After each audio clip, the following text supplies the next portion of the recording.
A'udhu billahi minash shaitanir rajim. Bismillahirrahmanirrahim. Falënderimet I takojnë Allahut fuqiplot. Përshëndetjet e përzemërta ja dërgojmë profetit fundit, Muhammedit alayhi salam. Lutim Zotin e Madhërisëm që në këto net dhe ditë të bekuara, paqja, mëshira dhe bereqeti I Tij të jetë mbi gjithë besimtarët, mbi gjithë agjëruesit dhe mbi të gjithë ata të cilët janë përkushtuar adhurimit të Zotit me një përkushtim të zellshëm. Të nderuar teleshikues, të nderuar besimtare e besimtare, është një privilegj, është kënaqësi që ne të jetojmë në këto net dhe ditë të bekuara të muajit të shenjtë të Ramazanit, në ditë dhe net të cilat mëshira e Zotit është e pranishme në mesin tonë më shumë se çdo herë. Mirë po, bashkë me këtë mëshirë të Zotit Xheleshanuhu, do të përpiqemi që sonte, në këto pak minuta, të elaborojmë një çështje shumë të rëndësishme për një besimtar I cili beson Zotin Xheleshanuhu e Xhelle Xhelaluhu. Do të përpiqemi që në pak minuta të flasim për atë për të cilën Zoti Xheleshanuhu na ka krijuar në këtë botë, pikërisht për adhurimin, për ibadetin.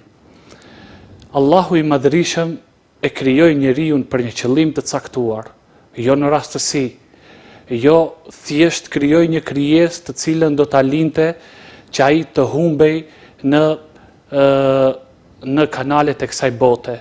Mirë po, Allahu fuqiplot e tregon qëllimin e krijimit të njeriu, ku thot Bismillahirrahmanirrahim, wa ma khalaqtul jinna wal insa illa liya'budun. Nuk I kam krijuar për asgjë njerëzit dhe xhinët, përveç se që të më adhurojnë. Tani parashtrohet pyetja, ç'është adhurimi? Pse pikërisht për adhurim? Allahu I Madhërisëm në këtë dhe në shumë ajete tjera na tregon se adhurimi nuk është thjesht një ritual, adhurimi nuk është thjesht një namaz, por adhurimi është diçka shumë e gjerë se sa kaq. Në mësimet islame, adhurimi ka disa dimensione të vetat, të cilat çdo besimtar I devotshëm duhet që ato t'i kuptoj dhe t'i zbatoj mirëfilli në jetën e tij.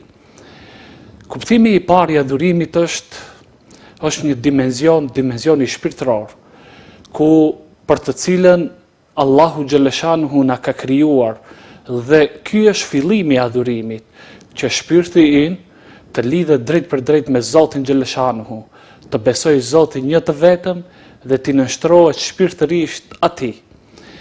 Kjo lidhje shpirtërore e jona me Zotin, kjo është adhurimi shpirtëror.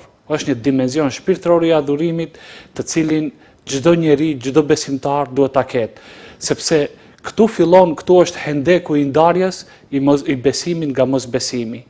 Nëse një besimtar nuk e ka këtë dimension në shpirtin e vet, atëherë ai nuk e ka edhe besimin. Mirë po, a thua vallë është I mjaftueshëm vetëm besimi me shpirt? Jo, sigurisht tani vjen në shprehje një dimensioni dytë I adhurimit dhe ai është dimensioni ritual, dimensioni praktik. Çdo besim I fuqishëm, kur njeriu lidhet me Zotin Xheleshanuhu, patjetër duhet të reflektoj edhe në gjymtyrët e tij. Ai duhet të jap rezultat në besimin e tij, sepse Allahu I Madhërisëm këtë thirrje u bën të gjithë njerëzve. Madje është thirrja e parë drejt për drejt që bëhet në Kur'an, ku u thuhet njerëzve: o ju njerëz, adhurojeni Zotin tuaj, Zoti I cili ju krijoi ju dhe ata që ishin para jush, që të jeni të devotshëm. Pra, nëse fillojmë dhe meditojmë këtë thirrje kuranore, ne kuptojmë se thirrja e parë që I bëhet njerëzimit në Kur'an, nga rënditja kuranore, është thirrja: o ju njerëz, adhuroni Zotin tuaj. Pra, këtu adhurimi vjen si qëllim I krijimit ton. Është thirrja e parë, është dëgjueshmëria e parë që një besimtar duhet ta ketë ndaj Zotit Xheleshanuhu e Xhelle Xhelaluhu.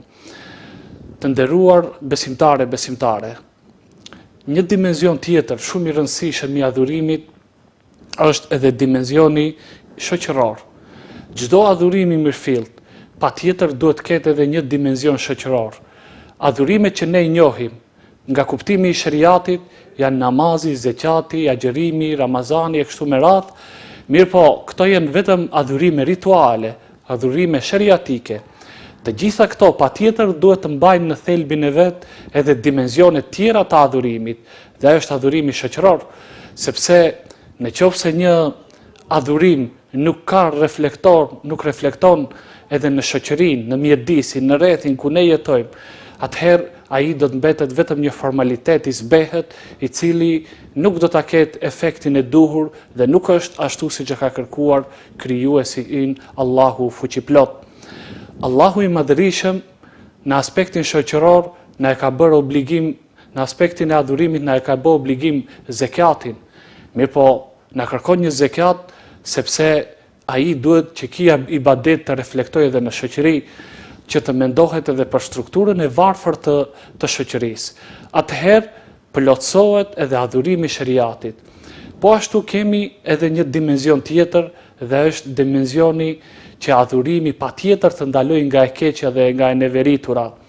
Kur Allahu i madhërisëm kërkon nga të gjithë ne që të falim namazin, e kërkon për një qëllim të caktuar. Bismillahirrahmanirrahim, inna salata tanha anil fahshai wal munkar.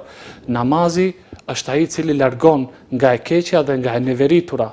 Pra, namazi nuk kërkohet thjesht për formalitetin e tij, por kërkohet që ai të reflektoj edhe në shoqërinë, në mjedisin, që ne të jemi më të dobishëm për të gjithë ata që na rrethojnë neve. Në të kundërtën, atëherë kemi të bëjmë me një adhurim i cili mbetet i thatë. Këtu më duhet të bëjmë një dallim thelbësor mes adhurimit në Islam dhe adhurimit të cilin promovojnë fe tjera. Në mësimet islame, adhurimi është një ibadet, është një akt, është një veprim, është një angazhim i cili e shtin njeriu që të afrohet me Zotin, por në të njëjtën kohë kur afrohet me Zotin të jetë afër edhe krijesave. Absolutisht, Islami nuk njeh një adhurim i cili vetëm të afron tek Zoti dhe të largon nga njerëzit dhe nga krijesa tjera. Për arsye se atëherë nuk arrihet adhurimi i mirëfillt siç e kërkon Allahu fuqiplot. Të nderuar besimtare, në këto net dhe ditë të bekuara, të gjithë ne merremi me adhurime, të gjithë bëjmë namaz, të gjithë dikush jep zekatin ai që ka mundësi, dikush tjetër lexon Kur'an, dikush tjetër bën një adhurim tjetër të caktuar, sepse ky është muaj në cilin adhurimet dhe ibadetet shtohen nga ana e besimtarëve. Mirpo, patjetër që ky muaj dhe këto adhurime duhet të japin edhe reflektimet e veta, në mënyrë që besimtari këtë fuqi të cilën e merr me këto adhurime në këtë muaj, patjetër të reflektojnë edhe në jetën e tij pas këtij muaji të shenjtë. Është një dimension tjetër i rëndësishëm i adhurimit, të cilin shumë pak prej nesh i kanë kushtuar rëndësi. Ajo është dimensioni estetik. Të nderuar besimtare, të adhurojsh Allahun fuqiplot do të thotë të jesh njeri i cili në vetveten e vet ka një lloj estetike të kënaqshme. Është i pranueshëm nga të tjerët, është i pastër, është i bukur, është i këndshëm, është i komunikueshëm dhe ka elemente estetike, virtyte estetike të cilat atë e bëjnë të dashur për çdo kënd tjetër.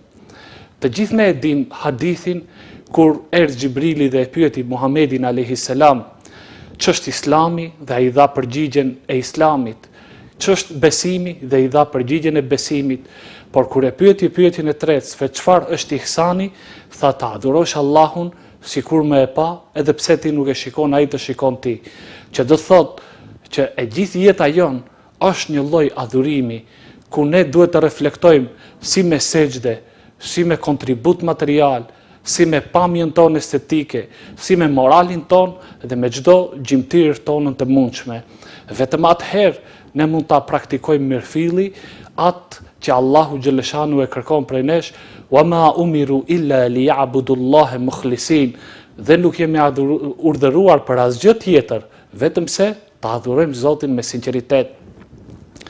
Në qoftë se ne adhurimin e kuptojmë thjesht vetëm si një ritual, atëherë këtu bëjmë një përzierje mes Islamit dhe feve tjera, sepse në Islam adhurimi është një koncept shumë më i gjerë se sa rituali, pikërisht me ato elemente dhe dimensionet të cilat ne i theksuam para jush. Mjafton që të hidhet njësi shumë ajeteve kuranore, jetës së pejgamberëve të Zotit dhe njerëzve të dashur që Zoti i ka zgjedhur në tokë për të predikuar mesazhin dhe porosinë e tij. Shohim se Zoti i Madhërisëm shumë pak flet për adhurimin e Nuhut, shumë pak flet për adhurimin e Ibrahimit, shumë pak flet për adhurimin e pejgamberëve tjerë, por fjalën e kam për adhurimin në kuptimin e sheriatit dhe ritualit. Mirë po, e gjitha ajo që Zoti Xheleshanuhu na tregon, na rëfen për këta pejgamber, është adhurimi praktik, është ballafaqimi me të keqen, është ballafaqimi me jetën, është pajisja me virtytet e larta njerëzore, shmangja e veseve të këqija shejtanore dhe çdo gjë që njeriu e bën më të dobishëm për mjedisin që ai jeton. Besimtare, muaji i shenjtë i Ramazanit është muaji i adhurimit, është muaji në të cilin filloi zbritja e Kur'anit dhe atë filloi me fjalën lexo. Këtu na del një dimension shumë i rëndësishëm i adhurimit, sepse hadithet e Muhamedit alayhis salam na thonë që kulmi i adhurimit është la ilahe illallah Muhammedur Rasulullah, nuk ka zot tjetër përveç Allahut Xheleshanuhu e Xhelle Xhelaluhu. Mirë po, Kurani i Madhërisëm na kujton se kjo la ilahe illallah, para kësaj kemi nevojë për diçka tjetër. E thot Zoti fuqiplot, fa'lam annahu la ilaha illa hu. Dije se nuk ka zot tjetër përveç atij. Pra, kemi një urdhër që na kërkon dije, që na kërkon pajisje me informacion për Zotin, ta njohim Allahun, të njohim shumë gjëra, ta njohim jetën, ta njohim njeriun, ta njohim vetveten, sepse kush nuk e njeh vetveten nuk e ka njohur Zotin. Prandaj Zoti i Madhërisëm thot fa'lam, dije se nuk ka zot tjetër përveç Allahut. Pra këtu na del një dimension shumë i rëndësishëm i adhurimit dhe ajo është dija, sepse Allahu i Madhërisëm me dije filloi botën, me dije e mban këtë botë dhe me dituni, me humbjen e ditunisë do ta fundos këtë botë, sepse atëherë kur do të mungon dija, atëherë do të mungon edhe adhurimi i mirëfill. Atëherë kur do të mungon dija e cila ka sinqeritet për të mbritur tek Zoti fuqiplot, atëherë ajo dije është dituri e cila nuk i shërben adhurimit. Janë shumë dimensione tjera të adhurimit, mirë po ne mjafton të ndalemi tek jetët e pejgamberëve, tek jetët e të dërguarve të Zotit, ku e kemi Nuhun alayhis salam, i cili nëse e shohim historinë e tij, Allahu i Madhërisëm nuk na flet shumë për adhurimet e Nuhut, mirë po Zoti i Madhërisëm na flet shumë për raportin e Nuhut me familjen e tij, na flet për një adhurim të Nuhut që është shumë i rëndësishëm, kontributin dhe angazhimin e palodhshëm të tij me popullin e tij. Po e njëjta është edhe tek Ibrahimi alayhis salam. Ibrahimi alayhis salam është pejgamber, është babai i pejgamberëve. Mirë po, adhurimin kryesor që kishte ishte adhurimi i luftës me vetveten, adhurimi që quhej luftë me të keqen dhe adhurim të cilin të gjitha këto adhurime të cilat në fund u kororzuan me adhurimin e Zotit Xheleshanuhu e Xhelle Xhelaluhu. Të nderuar besimtare, netët dhe ditët e muajit të shenjtë të Ramazanit, të gjithë ne duhet t'i mbulojmë me adhurim, duhet t'i mbulojmë me dhikr. Por çfarë do të thotë adhurimi dhe dhikri? Njeriu kur adhuron Zotin Xheleshanuhu i përkushtohet plotësisht atij. Dhe pastaj nga lidhja që ai krijon me Zotin Xheleshanuhu, ai dëshiron që vazhdimisht ta përmenden atë. Krijon në çdo moment të jetës vet, ai e përmenden Allahun Xheleshanuhu. Nuk është e thënë nëse ai e përmenden me gjuhë apo me mendje, mirë po besimtari i vërtet çdo herë në vetdijen e tij e ka Zotin xhaleshanuhu wa jalla jalaluhu. Është vetë thirrja kuranore kur Zoti i gjithfuqishëm thot fadhkuruni adhkurkum, më kujtoni mua dhe unë t'ju kujtoj. Po ashtu thirrja tjetër, o ju që keni besuar, përkujtomni mua shumë, përkujtojeni Allahun shumë. Kjo është një thirrje që na tregon se diçka ne kemi të ditur në vetveten tonë, diçka kemi në brendin tonë, por vetëm duhet që atë ta kujtojmë, që atë ta nxjerrim jashtë, që atë ta kemi në kujtesën tonë, sepse Zoti është pjesë e natyrshmërisë sonë. Prandaj, për çdo kënd i cili dëshiron të adhuroj Zotin xhaleshanu mirëfill, patjetër që duhet të marrë parasysh të gjitha këto virtite, sepse Allahu fuqiplot në një ajet kërkon prej nesh që edhe këtë botë ta përfundojmë me adhurim. Dhe thot: "Wa'bud rabbaka hatta ya'tiyaka al-yaqin." Adhuro Zotin tënd derisa të vi vdekja. Pra, nga kjo që tham, shkurt mund të kuptojmë se adhurimi ka dy pjesë kryesore. Është adhurimi sheriatik, adhurimi të cilat ne i njohim vazhdimisht, namazi, zeqati kështu, dhe është adhurimi jetik, të cilin çdo njeri duhet ta ketë Zotin në kujtesën e vet, në çdo veprimtari dhe në çdo frymëmarrje të jetës së tij.